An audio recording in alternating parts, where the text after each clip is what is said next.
Don't talk about playoffs. You kidding me? Not a game. We talking about practice. We thought they were, and we let them off the hook.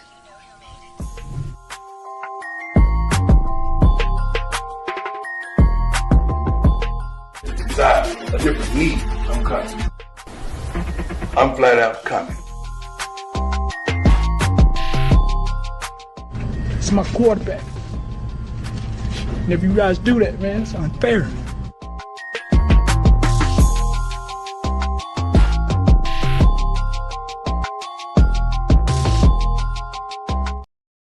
Hello, everyone, and welcome once again to another edition of Sports Report Podcast right here on Wire Network. I'm your host, Mr. William D. Morgan, and guys, tonight's show is being brought to you by Maono Microphones and the PD200W. This is the first wireless microphone that I've ever owned. I've been podcasting for a long time. It has 3 features that you can use to podcast anywhere. If you need USB is available. You need XLR is available. And of course, if you need its new wireless mode, wireless is also available where you can podcast anywhere. So definitely check out the Maono PD200W microphone, Maono.com. All right, let me go ahead and bring everyone in first. Let me go ahead and bring my co-host. This man has forgotten more baseball than I will ever know. Bring my man 7 in. 7, what's up? How you doing? Man, you already had the voice of an angel, and now you just sound better. I like it. Thank you, sir. Let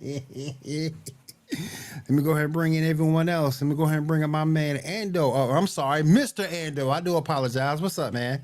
Of course, got to get it correct. It's Mr. Ando. That is the new resolution for Sports Reports podcasting for me. 7, what do you got to say, sir? Rob is too Ando, too furious. We can go with that, too. Speaking of, Will, can we introduce our final contestant onto the show today? Yes. This man is, and I sort of kind of feel for him. His team lost yesterday. Let me bring my man Rob in. Rob, what's up, man? How you doing? I feel bad. The game was rough to watch as a fan. However, I will be the first one to say the better team won. Jacksonville, 13 wins. We made the playoffs. We won the division. Proud of you guys. Damn it, I hate my season's over. I just hate that my season's over. Otherwise, I'm okay.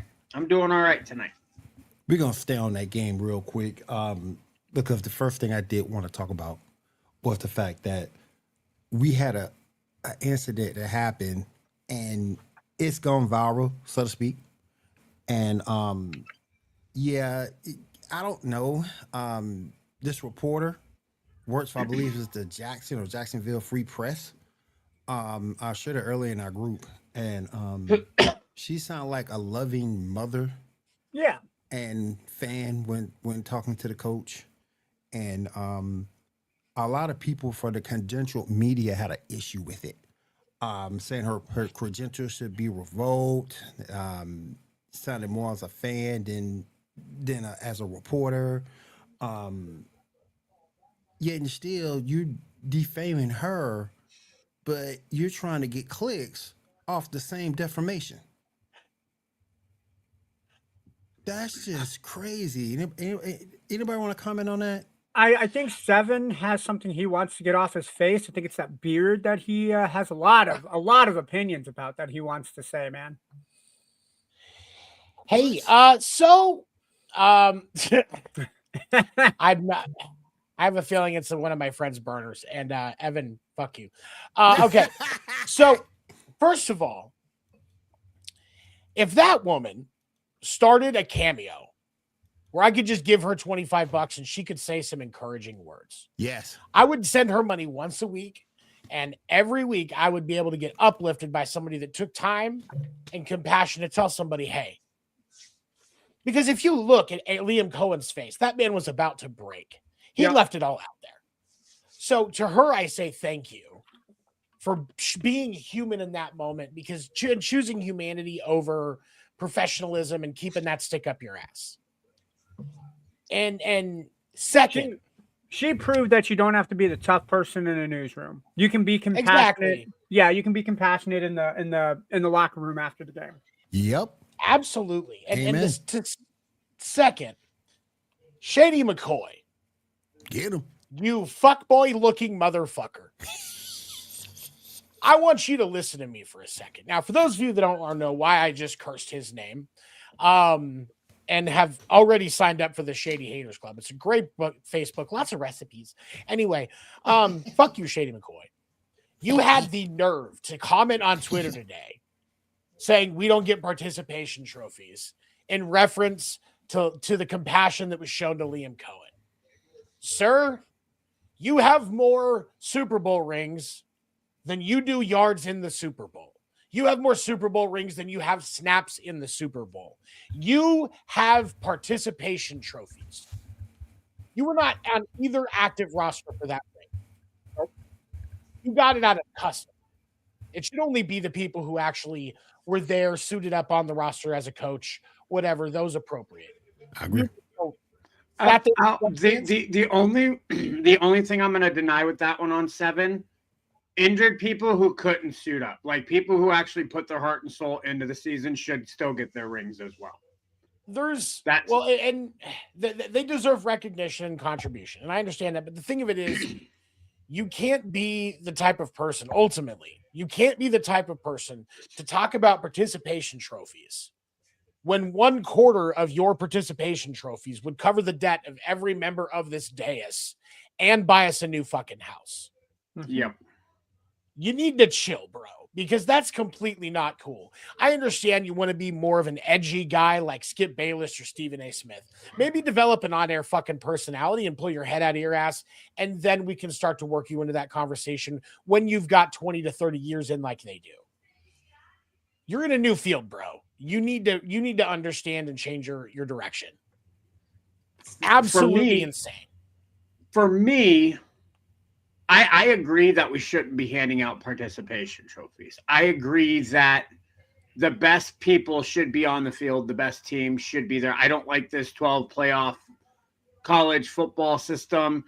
The NFL has, they changed to the 7 format team, 5-6 years ago.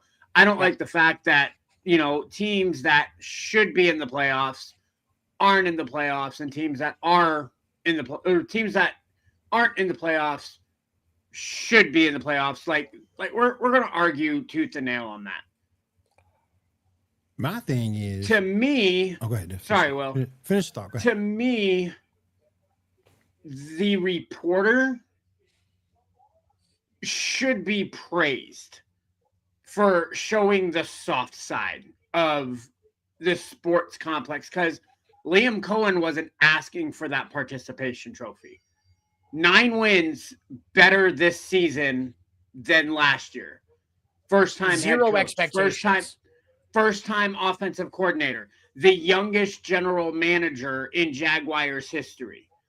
You were putting together this team that nobody expected. Trevor Lawrence is washed up. He's not the pro. He's not the legit generational talent.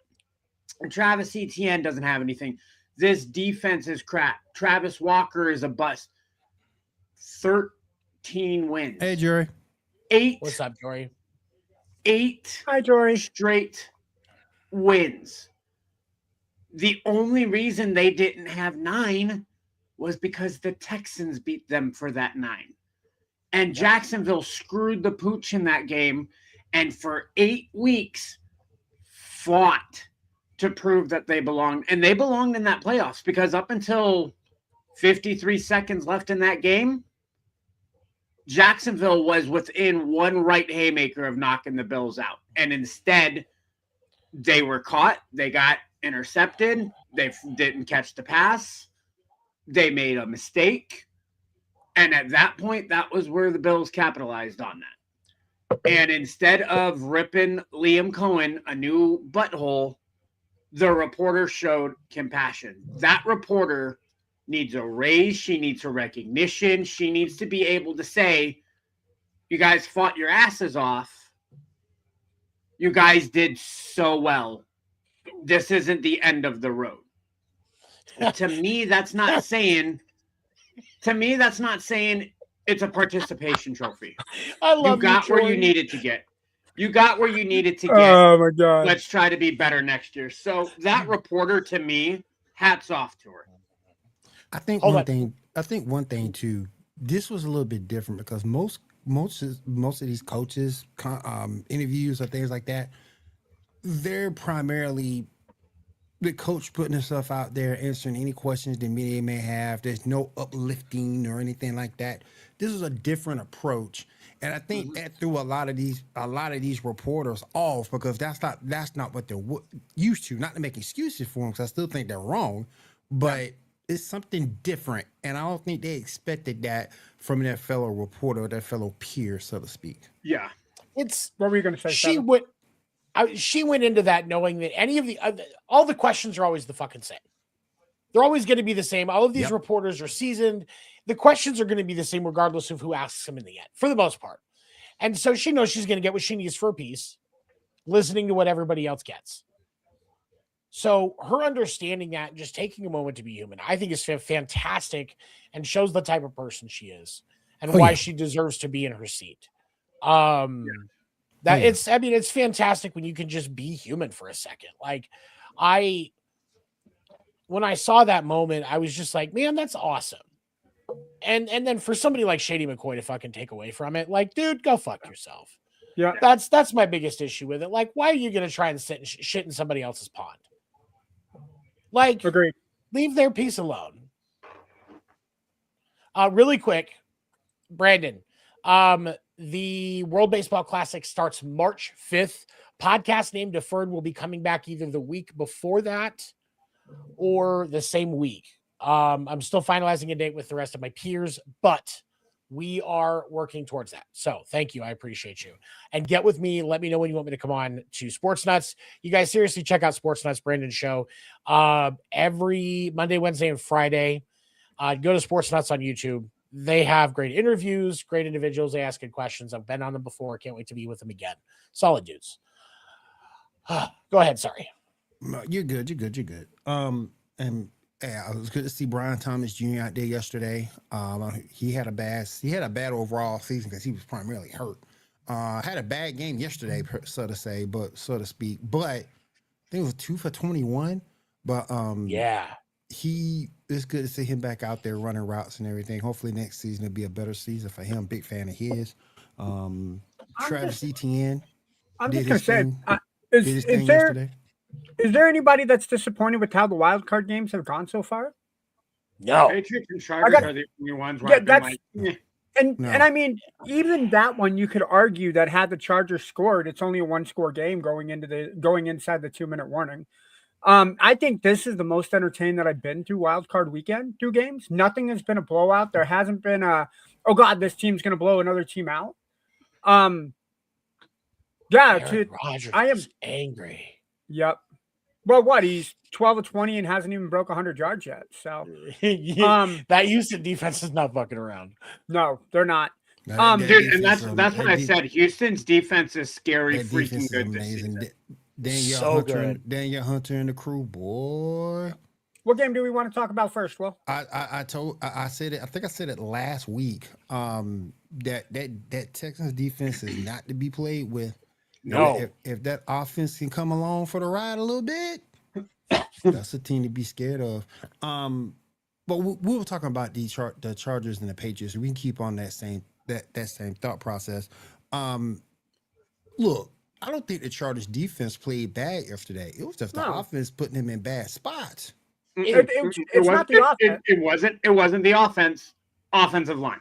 No, you can if if you do not have time to throw the football, we saw it in the Super Bowl last year with Patrick Mahomes. We saw it in the Super Bowl against Tampa Bay with Patrick Mahomes.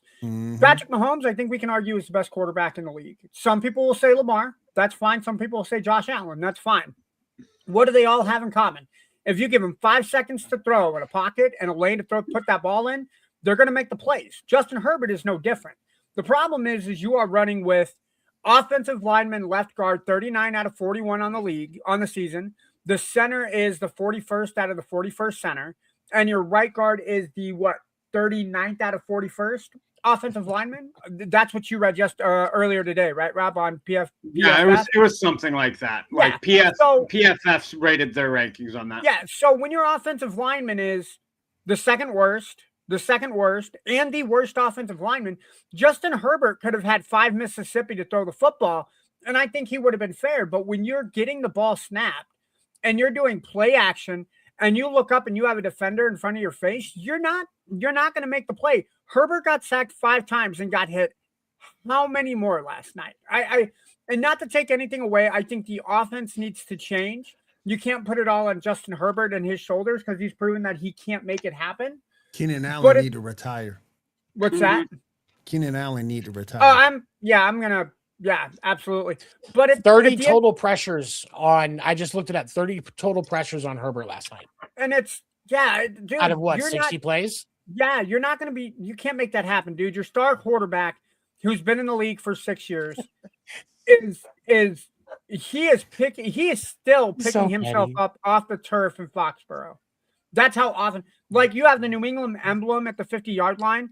At the New England 22, Justin Herbert's body print is going to be there. That it is that bad. Like I get what you're saying about the line. And obviously as Chiefs fans, we understand the difficulty of not having a line. Like I get it. But this is now the 3rd time. Like, and here's the thing, and I'm going to throw a comparison in here because I support not giving Herbert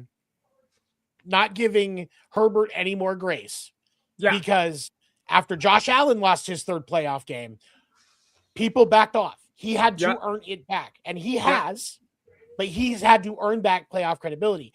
And so all I'm saying is Herbert's got to earn it now because this is, you can only make so many excuses. And I'm not saying that it was all on him. It wasn't.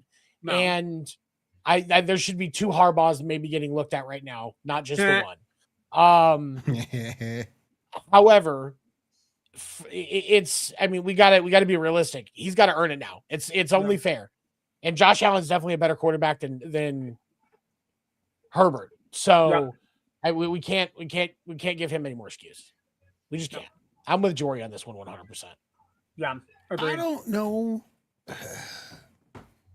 I'm 50-50 on Herbert. And the reason I say I'm 50-50, I'm not ready to call him a fraud, so to speak. But at the same point, I'm not really to anoint him the second coming either. I think it was you who said it, Ando. And if I'm wrong, please let me know. He's closer to Dak than he is to Josh Allen. Yeah, I will wholeheartedly. You know what? Somebody I was talking to at the sports store that I work at on Sunday said Justin Herbert reminds me of Peyton Manning in Peyton Manning's first 5, 6, 7 seasons. He puts up the regular season numbers, which is great. Yeah. But he can't perform in the playoffs. Now, I think we all can agree on the panel that coaching is part of that. But in the playoffs, you need to have the mentality of the games are going to get tougher. The competition is going to get stiffer. The game against Jacksonville, he absolutely should have won. He should have told somebody on that Charger sideline in the game against Jacksonville, look, we need to keep the ball on the ground. We need to kill the clock. What did they do? They threw the ball. You don't need to throw the ball with the 21, with a 14, with a 10-point lead. You don't need to do it. The game against Houston, that loss wasn't, but that's the thing is there's reasons why each of these losses weren't on him. Exactly. But you can also look at each one of those losses and see things where he made that decisions he can improve on. Yeah, absolutely. And so that's where the 3 strikes comes in, man. Yeah. No, at this point, Justin needs to reestablish himself as a top 10 quarterback.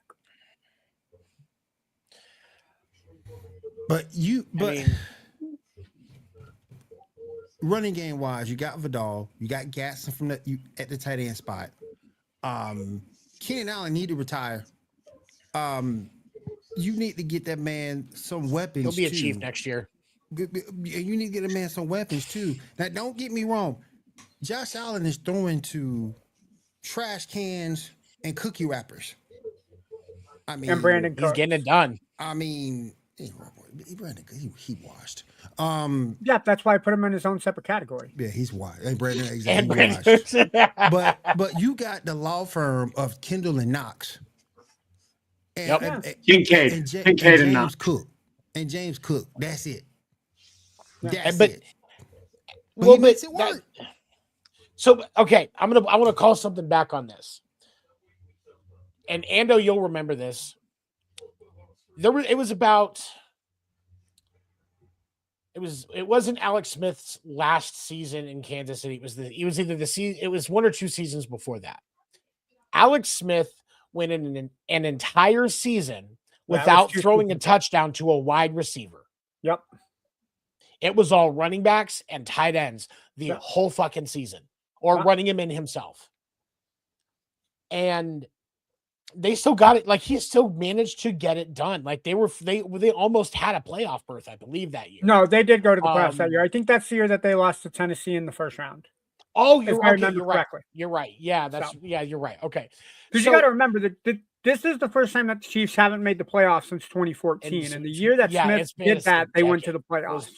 That was I think that was 2014. Yeah. Now that I think about it, I think it was. But that's what I'm talking about. Like, there are things that can be done. And the quarterback that wants to find a way will. Mm-hmm. And Herbert's one of his weaknesses, in my opinion, is he doesn't always adjust the way he should. Okay.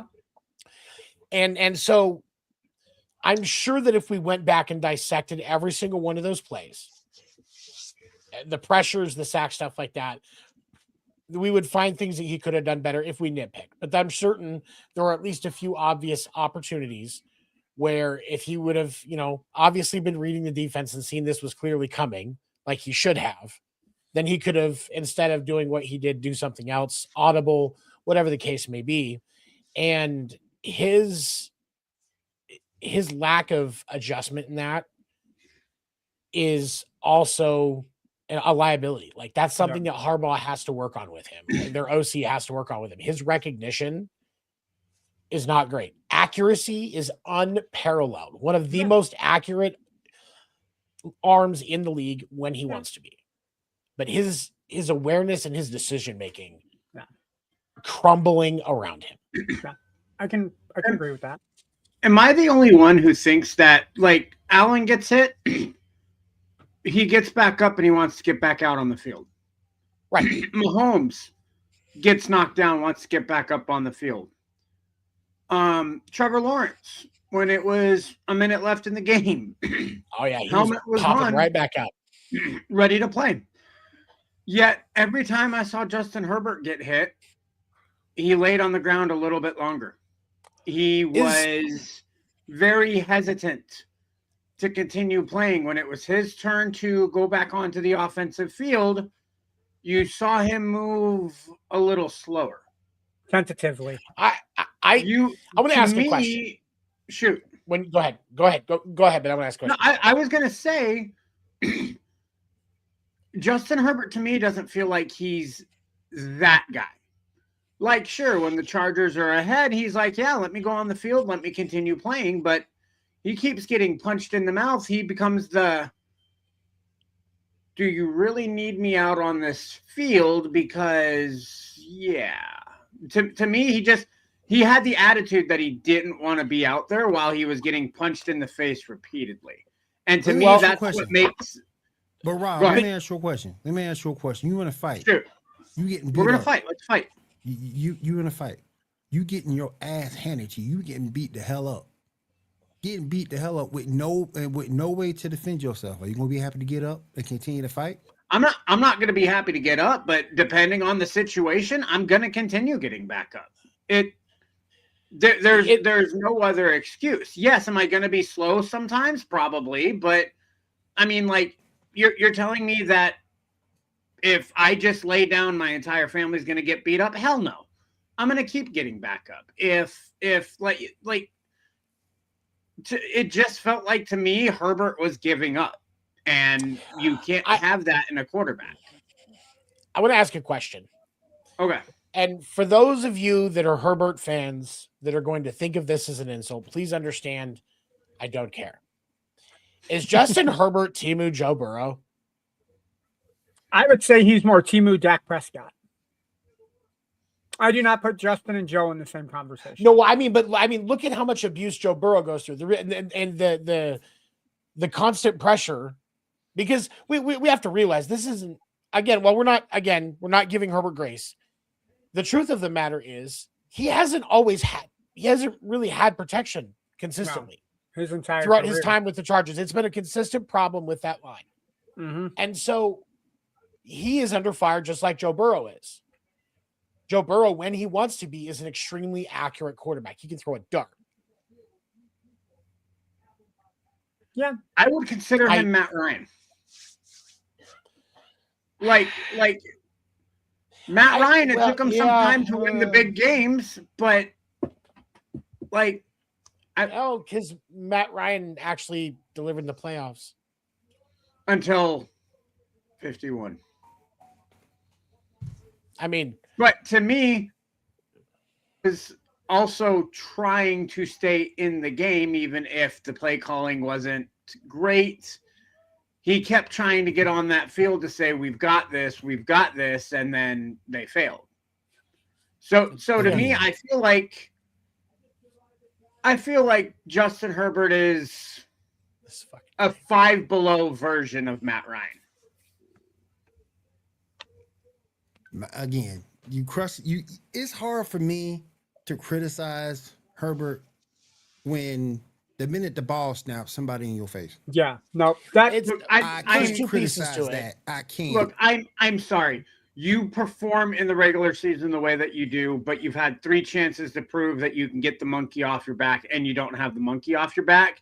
To me, Justin Herbert isn't that guy. Everybody says Trevor Lawrence isn't a generational talent, yet at least he has a playoff win. So does Tim Tebow. Anyway, exactly. But here's the thing with Herbert. I like that throwback there. The thing with Herbert is it's like some of these other individuals. He has talent, right? But you can only just provide these excuses for so long, and the offensive line issues haven't gone anywhere all season. They've had a tougher schedule because they're in the AFC West, just because of being in the AFC West. Herbert is with Trevor Lawrence, and neither are anywhere near Matt Ryan. That's true. Herbert is with Trevor Lawrence. Yeah. But like, as a Jaguar fan, I agree with that one, Kyle. I agree. It's fair. That's the thing is, it's not that he's not talented. It's that he's got to prove he can close now. Just like anybody else who has this many playoff losses. Josh Allen got ripped for it. Lamar Jackson got ripped for it. Yeah, Lamar Jackson is still getting ripped for it. Still getting ripped. Dak gets ripped for it. It's Herbert's just now in that group. He's got to earn it. Speaking of another quarterback that I want to bring up, I think will appreciate this. Another quarterback that got a loss to their resume. Jalen Hurts and the Philadelphia Eagles go down to the San Francisco injured Niners because they practically have an entire team on injured reserve now. 23 that's to 19. What the 49 stands for is how many players they have on injured reserve. Oh, okay. I thought that was 187 that their entire team got murdered. Will, I'm going to start with you, man. Did you expect this outcome for the Eagles and the 49ers? To answer your question, no, because I looked at it as the 49ers are just, you mentioned it a few minutes ago, very much injured. They've been playing next man up for God knows how long. No Fred Warner, no Bosa. losing George Brandon Kittle in the Ayuk, first quarter. I mean, you were just Brutal you injury. just decimated, and then you lose Kittle in the first quarter. So I didn't expect it, at least not like that, for them to come out the second half and play like trash, and I didn't expect AJ to just come up so short. So short. It was just pathetic. You keep talking about some. I want to be the man. Give me the ball. Give me the ball. Okay, you getting the ball. You dropping shit.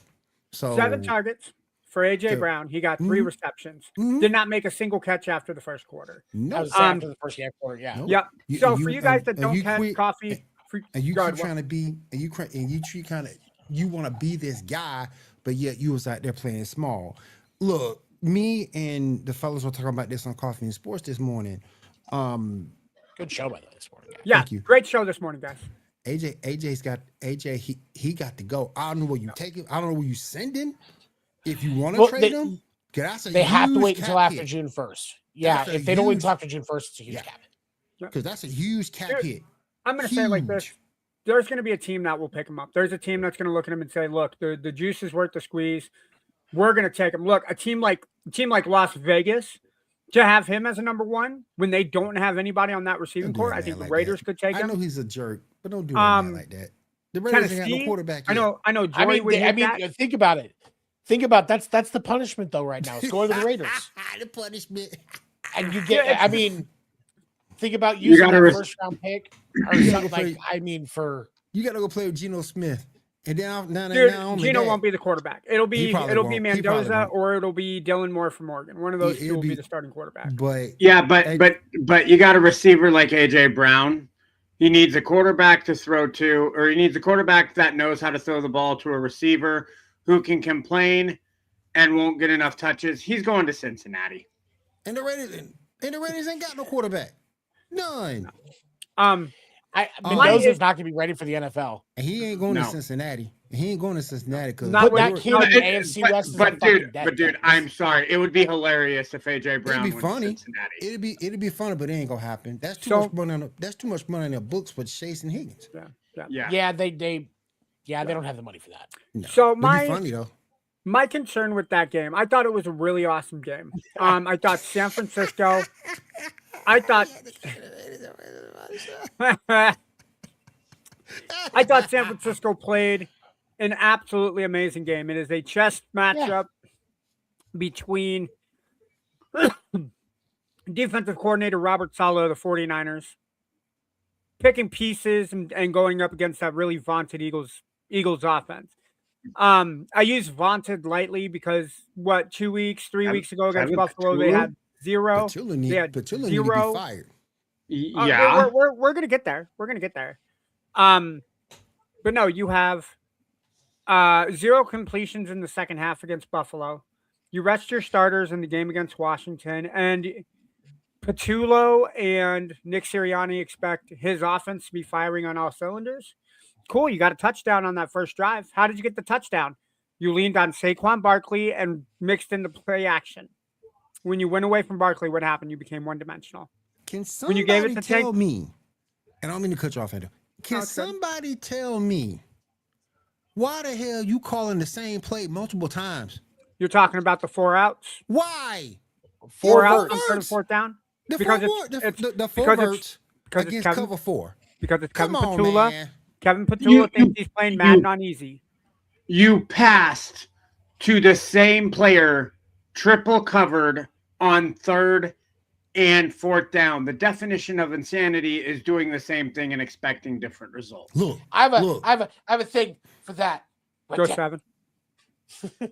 I love that game. What, Madden? No, Far Cry 3. One of the best video game villains of all time. That was good. Absolutely. Yes, but to answer your question, Will, yes, Patullo needs to go. Look, he needs to go. Yeah, stayed as welcome for 2 years. He needs to go. Look, I think he's Sirianni's buddy. I would argue that Sirianni needs to go. I think Howie Roseman just needs to blow up the coaching staff. You can't get rid of Sirianni. That man Sirianni's not going anywhere. I don't like him. I think He's the 1 year That removed man from the just won Super a Bowl. Super Dude. He's not Bowl. going anywhere. He's a going douche. nowhere. He's a douche. He needs to go. He ain't So, going I don't like him nowhere. as a coach, but he's not going anywhere. He just won a Super Bowl. The only criticism that you can give him, the only you can really get, why you hiring your boy?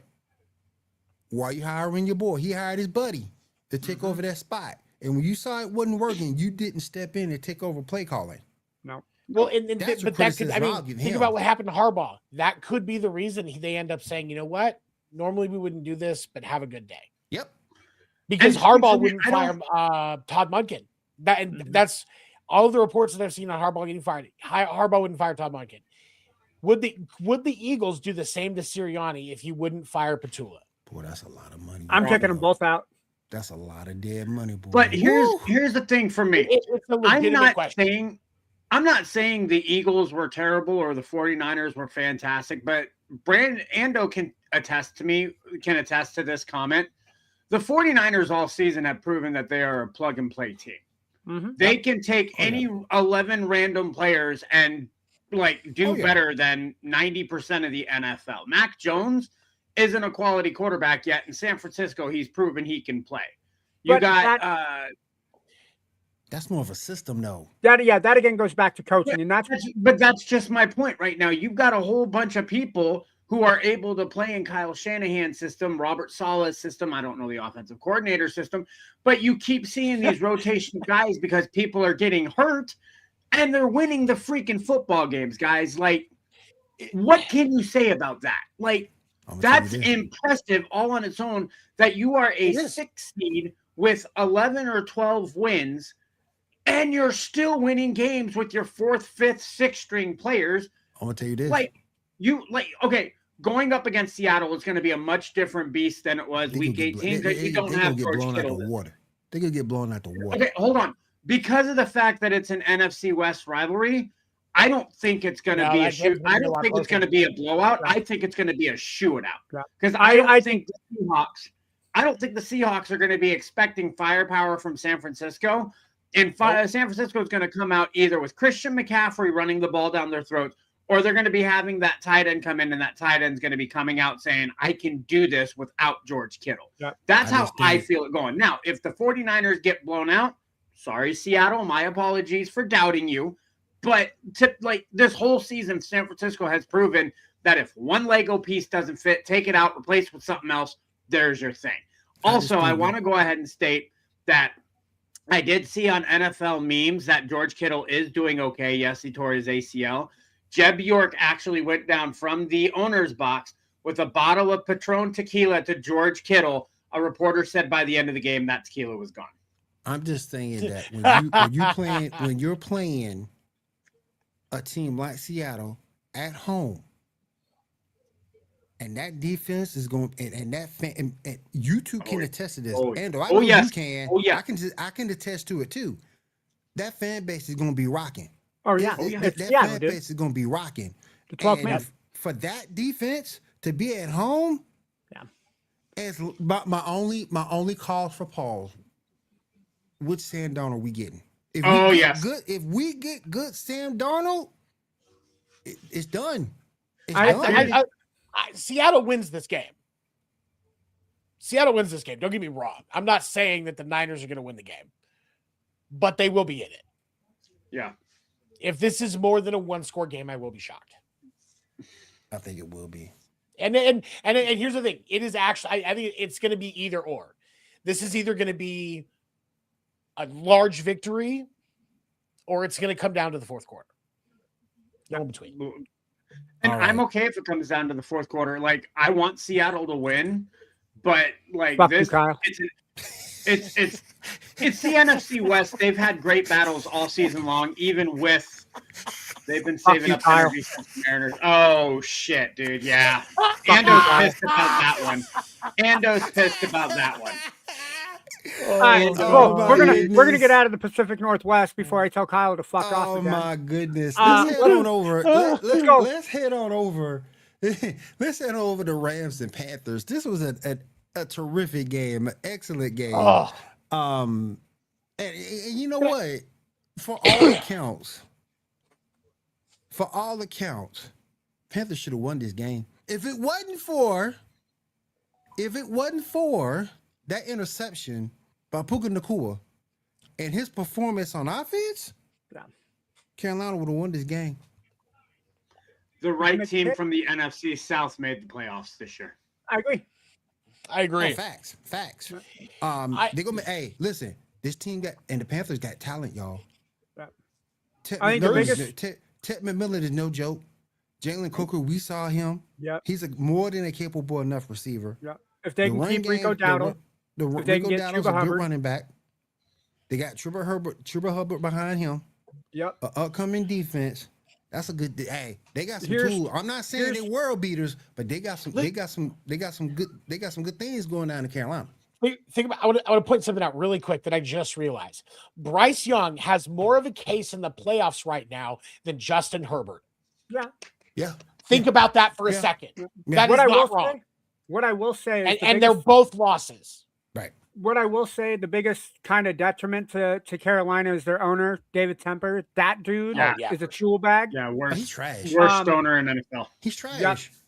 He's trash. But on top, in spite of what the ownership does for that team, which I don't think is anything, that team can play. I ain't gonna say it's the trashiest because it's up there.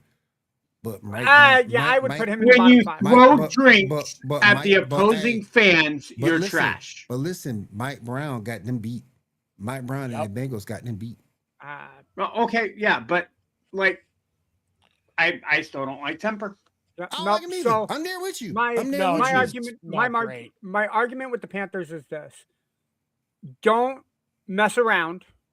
Oh shit! Rodgers just got sacked, fumbled, and the Texans just took it in for a touchdown. Nice. Texans are up 17-6 with 11:23 to go in the fourth. No, my argument is this: Temper to a nicer guy. Temper needs to stay out of business, right? He just needs to run the team. Don't interfere with player management. Don't interfere with player interactions.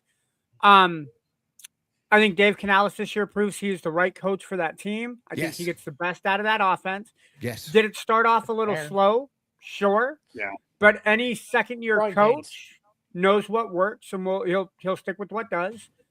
And this is a team that's going to continue to grow. I think this is a team that we'll see fighting for the NFC South. Hopefully, in the next 5 years. I like how the team is built.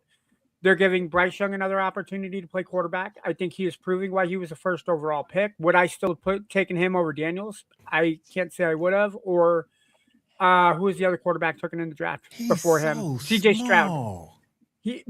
But he makes up for it. Like, dude, that guy, kind of like what Rob was saying. My son is bigger than him. But Rob was saying how Justin Herbert looked defeated, every time Bryce Young went back onto that field, it'd say, guys, look, it's a one-score game. Keep your head up. Ready. We got this. Dude, yeah. He's a total, but I will give him this. He's the total opposite of another small quarterback that we can talk about. Kyler Murray. Completely. Oh, yeah. Complete opposite. Complete opposite. Okay. Here's the thing with Bryce Young is the kid is growing. Yeah. And when you come into the league and you have a rough start and then you grow. Yes. It's amazing to watch. And with Bryce, and again, he's got work to do. Yeah. I'm not saying he's gonna dethrone anybody anytime soon, but the kid is developing, and that's all you can ask for. There's proof of improvement, proof that he can get hit in the mouth and get back up. Like that's all you can ask for from your quarterback and the guy that's leading your locker room. Do you remember when Bryce Young got benched for Andy Dalton and everybody was like, "That's it, he's done"? Yep. Yeah. Andy Dalton's car accident was maybe the best thing that happened to Bryce Young. Not to take anything away from the Red Rifle. But we need to also look at Not saying, just saying. That's fucked up. I know. That's fucked up. I know. But we also need to look at the fact that we talked about Herbert. There's a difference between the weapons Herbert has and the weapons that Bryce Young has. Absolutely. Yeah. Huge difference. Huge difference. Yeah. He got a better line. Huge difference. And I see where Rob is coming from, where Herbert looks defeated, but sometimes you got a reason to look like that. And when you get hit like that 24/7, that's every reason in the world to look like that. You're like, damn, come on, man. Damn. Can your boy get something? Can we put a running back in the chip block? Something. So look, you need to put that caution tape up on the Chargers offensive line. Can't pass for 5 seconds, so Herbert has time to throw. I will say another quarterback that surprised me this weekend. Big game experience. Came in clutch in the fourth quarter. Caleb Williams. I know you guys have said it. And I know you guys have said it on the panel that you guys do not trust him, that you do not like him. I will continue to sit on this throne and say I was wrong. Caleb Williams came to play. Well, I was about to say, I got it wrong too, because I didn't like him either. I didn't like him, but he showed you in that game, with the throws that he was making, and the leadership he showed, because most quarterbacks would have folded. 21-6, most quarterbacks, most offensive would have folded. I think USC Caleb Williams would have cried on the sideline at some point in that game. Chicago Bears Caleb Williams looked at that offense and said, do it for the city of Chicago. Let's go. We got this. Yeah. And look, I think Mo said it this morning. I'll keep going back to it because Coffee and Sport. I'll catch Coffee and Sport for the morning every week. Wire to Wire Sports. Watch all Wire to Wire Sports. Yes, all Wire to Wire network shows, but Coffee and Sports in particular. Your boy gonna be on there tomorrow. But and I want to see if you guys agree with me in that statement. Leveler's the best receiver on that team. The tight end, yeah. Yep. As much as I like Adunze, yeah. It's got to be between him and DJ Moore. I think dependable on third down, third and short, third and medium situations, you absolutely go to Loveland. But I think on 1st and 10 on a play action play, Moore can be just as dangerous, if not more dangerous than Loveland. I mean, don't forget about DeAndre Swift though. Like, no, he's got. That's what opens up the Chicago offense. When Chicago's offense is humming this year, we have seen Kyle McGonaghy, the rookie that they drafted in the 7th round, DeAndre Swift take the pressure off of Caleb Williams. Caleb Williams, when he can hit that play action, is one of the best quarterbacks to do it, and we saw that play action. Roll to the left, buy some time. He did that Jordan-esque statue as he threw the football. DJ Moore caught it down the sideline for a touchdown. Look, I am continue to be proven wrong for Caleb Williams. I am glad to be proven wrong by Caleb Williams. But that kid there was a difference between last year and this year. And I think a lot of it has to do with the maturity that we see from Caleb Williams. I think a lot of it has to do with Ben Johnson and saying, hey, I'm going to trust you to run this offense. The offensive pieces are there with Rome Zadunze, the pickup of Colton Loveland. Cole Kmet is still there. DJ Moore, Rome Zadunze. Yep. Look, it is hard for you to bet against Chicago when Chicago continues to. This is the 7th time this year that they've had a fourth quarter comeback win. They're a fourth quarter team, definitely. When you are in the game in the fourth quarter against this Chicago Bears team, you have to put them out, and teams are not. Green Bay had the opportunity. 2 missed field goals and a missed extra point. I'm cutting That's the difference. I mean, we're going into overtime. I'm cutting McManus. You mean McManus? Yeah, he getting cut. He getting cut, and I hate to do it to Tyler Luke. You can't do it to Tyler. He a rookie. He's a rookie. He's a rookie. But McManus, he getting cut. Look, I'm sorry. You also look at the shoes Tyler Loop had to fill. Like, right. Tyler not, Loop is in not a shit misogynistic position. though. Not the massage chair. That chair's already taken. Nothing mattered with the Bears until they got the coach and invested in the line. Exactly. No, and Kyle's not wrong. Look at the Chargers. He's not wrong. Look at the Chargers. They get an offensive line, they'll be dangerous. Yep. I think that they play the Rams upcoming. That's the game I think is going to be closer than expected. We just saw that Rams secondary get lit up. I think the Rams are going to get beat by the Chicago. It's going to be it's Chicago gonna and be Seattle close. in the NFC Championship game. I think it's going to be Rams in Chicago. I think it's going to be close. Or Rams and Seahawks. I think it's going to be close. And that's a rivalry in itself too. Dude, yeah.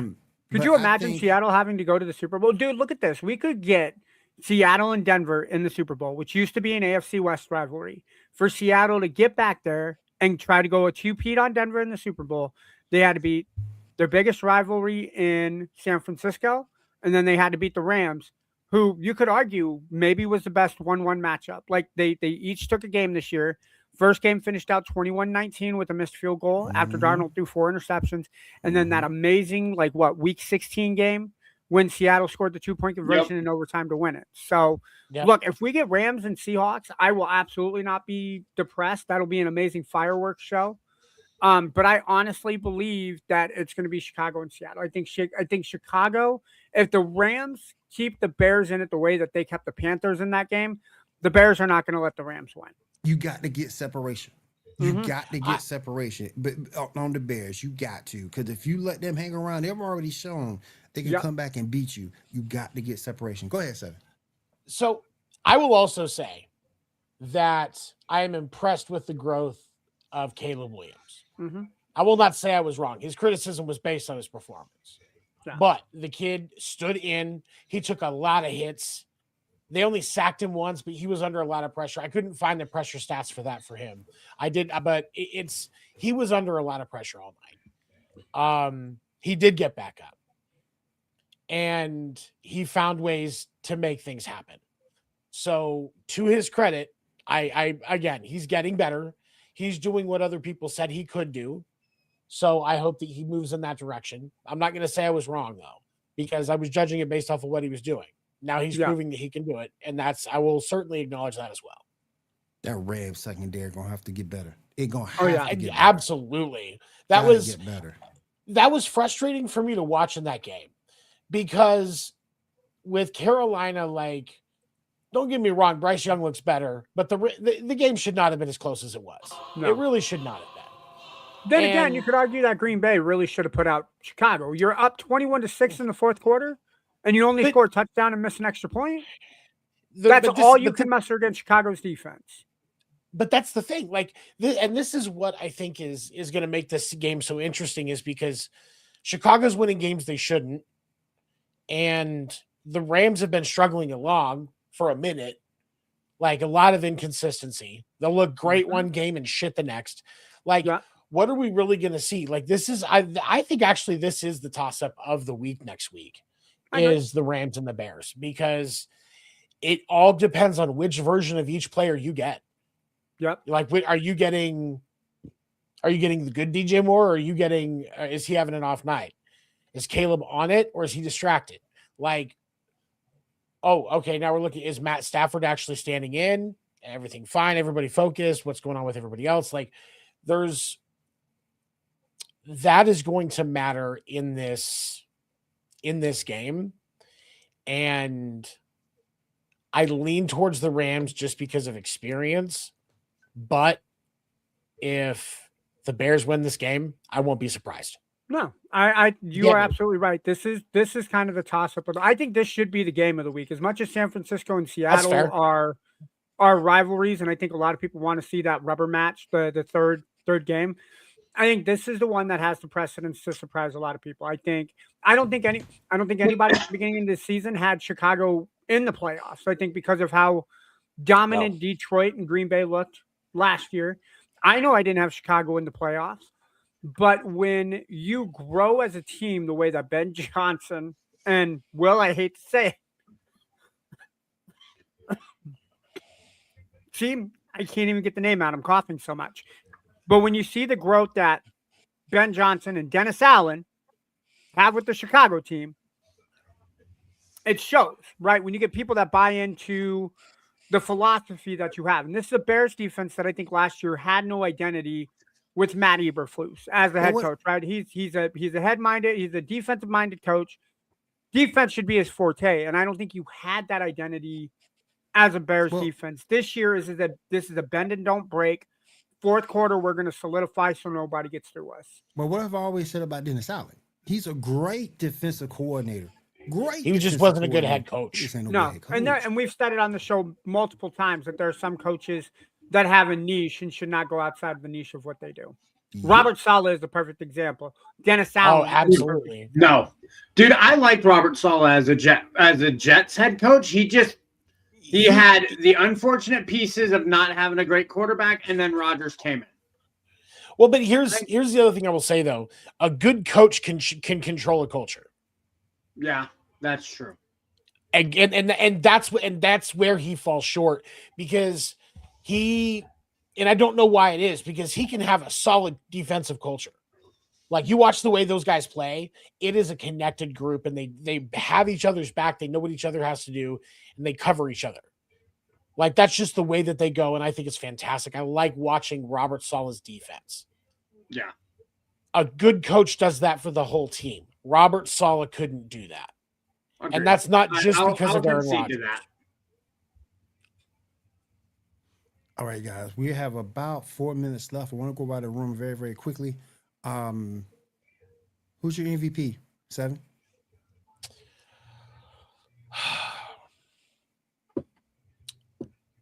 I think it's going to go to Stafford, but I if Drake May gets it, I won't be disappointed. I think Stafford gets it because of experience, and Drake May gets I'm just happy I was nominated because he's so young. Like, he wasn't far and away. I think there's pretty even cases for both, right? Mm-hmm. And so, like depending on how you look at it, what weight you put in what, like, there's a lot of things that might say Stafford, but there's also definitely some things that say Drake May. Like, I think Stafford gets it because of experience. But Drake May is right there. And I don't know who the person for third is for MVP. I'm pretty sure it's because usually they have like the top 3. Yeah. Is how the voting works. They're not just going to do one or the other. Yeah. No. But I mean, who do you put in that third spot? Like, I don't know if it's an honorable mention at that maybe. point. I don't even think Allen at this point has put up numbers like May and Stafford have. No, you can't put Josh Allen there. I think if I'm putting in a vote, I think I'm going for Stafford. Don't get me wrong. Nothing against the numbers that May put up. But if you look at the level of competition that the Patriots played versus the level of competition that the Rams played this year, I think Stafford's numbers are just that much more impressive. He threw 5 touchdowns against the Jaguars defense that down the line of the season really stiffened up. Drake May's only winning he played the Ravens, who at the time had a winning record, played the Steelers, who finished with the winning record. They lost the game against the Raiders to open up the season.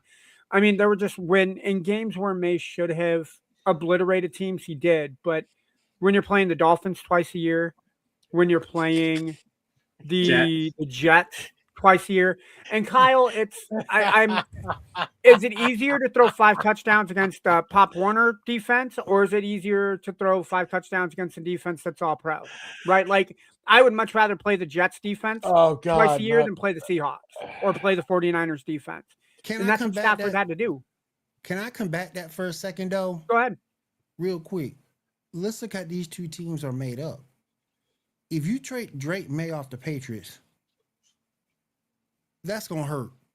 And not if you switch him out with Stafford. And hold on. And they probably wouldn't win as many games as they would without even in that division. Even in that division, they probably wouldn't win as many games. But if you go to the Rams, remember, you got top tier talent on that team. I was going to say, yeah, top tier. That's a pretty solid roster. You got a solid roster. So let me ask you this: if Matt Stafford went down for 2 games, the Rams aren't winning the 2 games that Stafford isn't playing. Don't get me wrong. I mean, who's the backup? Who's the backup quarterback? Depends who your backup is. If you put a good, I'll give you one. Hold on. I'll figure it out. I'll find out who the Rams. I'm looking it up right now. Okay. Yeah. Because it's Jimmy Garoppolo. That's who it is. It's Jimmy Garoppolo. Yeah. Okay. Jimmy Garoppolo. So it's Jimmy G. He's got experience. You go 1-1 in those games that Jimmy has. Because Jimmy's not putting the ball down the field like Stafford does. But if Drake May gets hurt, even in that division, they're 0-2. They're 0-2. Even in that division, they 0-2. Damn it, Will. Hold on. I want to look at something really quick. Give me just a second. Well, you're not supposed to put me on the spot like that, I just man. think Stafford has a better supporting cast. Hold on though. I'm gonna disagree with you on this when it comes to how the Patriots do in this scenario. Because the body of work of Josh Dobbs would dictate that this scenario where he goes down for 2 games. Let me ask you this: is Josh Dobbs perfect? And we've seen it twisce already. Yeah, like I'm sorry, but I have, especially with if we're going to talk about strength of schedule and the Patriots having a lesser schedule, that further helps Josh Dobbs. So I think let me ask you this though. You look at Jimmy Garoppolo. Okay, the man has been to a Super Bowl. He's also the sexiest quarterback ever to play. You put respect on his name. He's been to the You Super put Bowl. respect on Jimmy G, the sexy Italian stallion of the NFL, sir. He's been to a Super Bowl, didn't win it, but he's been there. He's got playoff experience. It's not like he's trash. Right. Josh Dobbs, while he does have experience, it's not to the same level that Jimmy G has. It's not to the same level. And we've already seen Joshua Dobbs fail in Minnesota. Okay, but here's my argument, though. You say with the Rams, you have Jimmy G, you're going to go 1-1 in those 2 games, right? Mm-hmm. Josh Dobbs is doing the same thing with New England's schedule. We were talking about how the fact that it's softer. It's not unreasonable. No. And that's my point. Like I said, I still lean towards Stafford. Yeah. But I don't think I'm going to give it strength of schedule is or the removing it are necessarily going to be things that would push it either way. I'll give it. I can go with that. Rob, what do you think? Who's getting MVP? It's Stafford. Drake's probably 2. The only 3 that I can think of, and I don't even think it's a qualifying case. It's the first name that popped into my head, Myles Garrett. So I don't. That ain't gonna happen. I don't think they're gonna do that. I don't think he's gonna try to hit a guy with a helmet. I don't think that's gonna happen. Look, don't get me wrong. I agree with that on the football field is 5 years. Gonna happen, but yeah. But I mean, as a I can't even think of anybody else defensively that would be in the consideration for that. No, I get what you're saying. Record, and I'm not saying that you break a record, you should automatically be qualified for the MVP, because if that's the case, Myles Garrett would win because he broke the record this year. But Stafford and Drake are the only 2 that are under consideration in my book, and I would go with Stafford. But here's the thing. I'm going to counter on Myles Garrett because I think it's actually a valid point on breaking the record, because that was a hard record to break, and he did it faster than any of the other ones did it. And I think that is remarkable. And all jokes aside, the dude has made a huge change. Touchdown in Houston's up 24-6.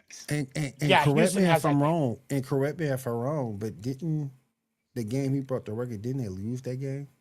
No, they beat the. No, they won. Bengals. They beat the Bengals. Yeah, they won. They won. Okay. Last second field goal. Okay. Last second field goal. Hey, 7, is this Aldrin guy a friend of yours?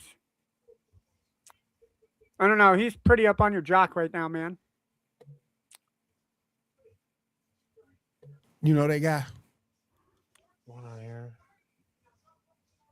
Because if you don't. Yeah, I think we give him Das Boots, y'all. Yeah, no. If you don't. Yeah. Damn. Goodbye. Anyway. But no, all I'm saying is it's not out of the realm to actually at least have him as that third person, because obviously he may only get 1 vote. It's possible. I'm not saying it's not, especially when you look at the case for Drake May and for Matt Stafford, but for him to at least be the finalist to the voters, I can go with that. I think that's reasonable. Actually, I will say this though. I think the voters will look at Drake May's age and time in the league as a detriment toward him winning versus Matt Stafford, who's been a veteran, who's been in the league for umpteenth years. Oh yeah. I think they'll be more apt to give it to him for those reasons. But if you look and leave it all in all being equal, everything being what it is, I think Drake May should win it. But again, because it's his age and his time in the league and all the good performances he's giving you, I think Stafford might be the one who gets it because of those reasons. But to me, on the field, it should be Drake May. I'm gonna say it like this: if Drake May wins MVP, I would not be surprised or upset. But I think it will go to Stafford. Same. You would put Stingley. Damian, this is why you go to HR every single year, man, because you say stupid shit like that. Oh yeah. He got his own. Hey, man, he had them. I thought he was gonna break them this morning. He got his own permanent seat in HR with his name on it. With his name on it. What up, Maurice? How we doing tonight, man? What's up, Mo? How you doing, man?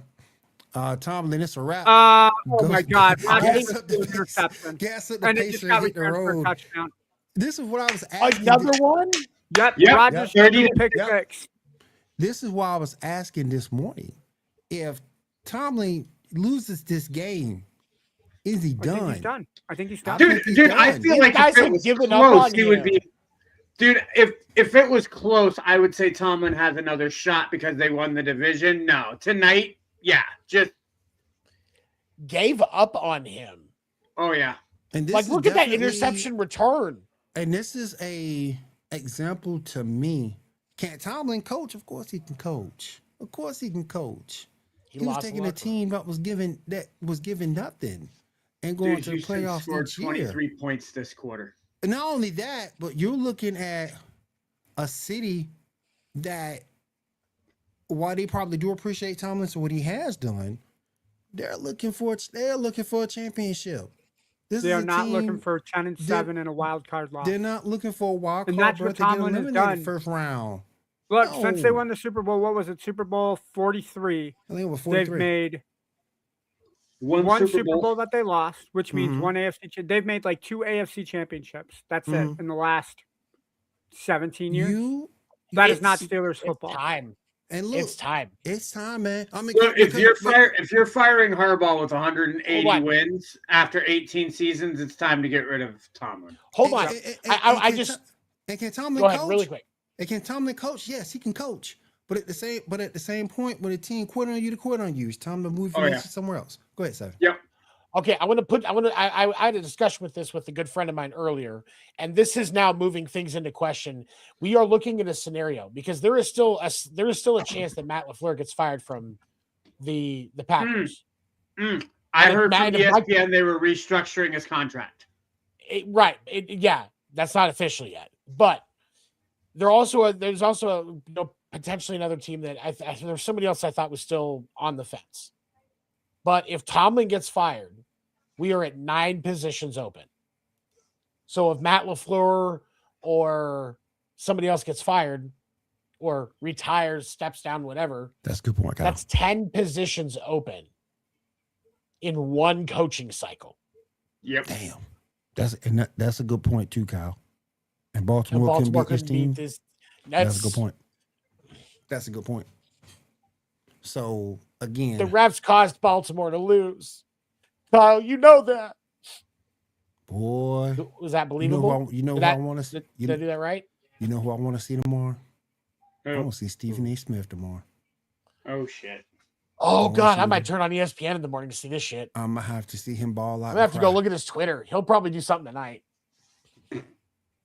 He might. He just might do something down on his Twitter or his Facebook. So if you follow him on Facebook, you check that out too and get you a good laugh in. All right, let's go around the room before we get on out of here tonight. What you got going on this week, Mr. Ando? Which one? Mr. Ando.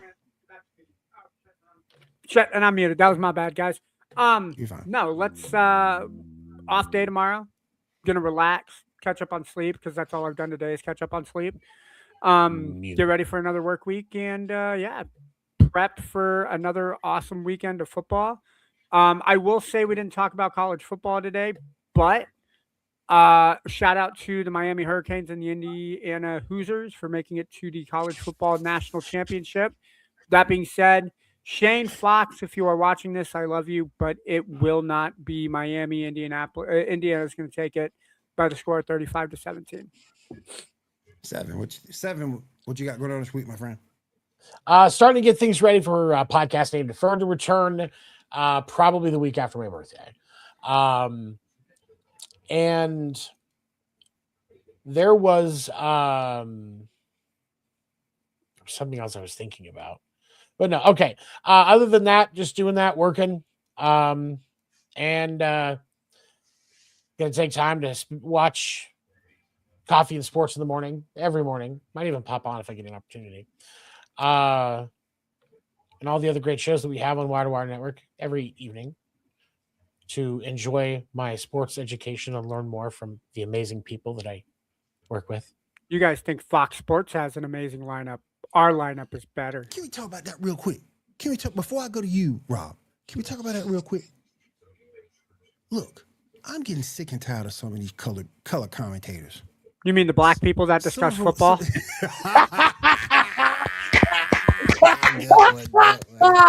Good one. Why are we specifically calling out black announcers, guys? Oh man, Because they're color man. commentators. And the guy I'm talking about is Chris Collinsworth. I am sick of this dude. No, look, I'm sick here's of a this guy. All right, look, here's a guy God. that Patrick Mahomes all over my fridge, y'all. The way Why, Tony like- Romo was glazing up on Josh Allen, man. I'm sick of him my too. God. I'm sick of him. I don't too. know, Will. This could be a really good game to watch if I'm calling it, Will. I just No, make random sound effects. Here's what you do. It's a very simple thing. I'm telling you guys, it's very simple. Stop Mute giving the the TV. color commentators cocaine right before the fucking ball game. It's not that complicated. Or Viagra. Hey, Or both. Hey, or both. You never Yeah, know. Tony Romo looks like he does a quick key bump of each before he gets onto the stage. You never know. Or what we could do, we can just cut the video down and call your own game. I mean, cut the sound off and call your own game. Brandon and I could do that. Cut the sound Rob, off. you just be the call your own. play-by-play. I'll be the white announcer. I Oh, can't be color color commentator. commentator. Color Can't be colored commentator, if I I'm got white. you. Can't be color cater if I'm white. Most of the time when I'm watching the Chiefs game, because I'm close enough that I actually get the Chiefs radio network. Mitch.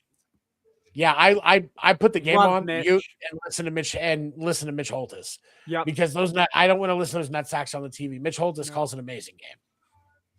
Yeah. To all And that's these the thing. Most networks- of the radio announcers do a better game calling than the professionals on the TV. To be Yeah, fair, I agree. Kevin I Harlan agree. and Trent Green, I think, are probably the That's- most That's fair. underrated that's fair. lineup between Joe Buck and Troy Aikman. I love Kevin Harlan and Trent Green. Greg Greg Olson. Greg Olson. Greg Olson should be the one that's as the number one lead Yeah. with on Fox. It shouldn't be Tom Brady. He is so much better as a color commentator. Yeah. His energy is there. He actually The love of he the sees game the is game there. in so much more. Yeah, the love of the game is so different for him than it is for Brady and how What the fuck, he Damien? sees it. What No, did Damien Damien, HR, sir. Damien, Damien. go to your room. I ain't Go to your even room. putting that We're up just- there. We were just talking about this, Damien. You don't take Viagra before coming onto the show, sir. Come on. Listen, I'm not Listen, even putting that on anyway. the screen. no, you're as at least a week's suspended. spam, not you. Oh, Rob, what do you got man. going on, bro? Day off tomorrow. Anderson Posse Gaming on Twitch. I'm going to be doing about a 5-6 hour stream playing Final Fantasy Tactics. Otherwise, it's just Ooh, back to the grind doing 2 jobs, man. If you guys want to watch it, AndersonPosseGaming.com. And with that being said, I want to say thank you for everybody joining us tonight. We do appreciate it. Thank you to Wire Sports for having us here. We do appreciate you guys. Thank you to Maono Microphones and their microphone PD200 Wireless. Definitely check them out, Maono.com. And you can check out all the fine shows here on Wire to Wire Network. We'll break down some as we get out of here. You guys have a great night. We'll see you next week.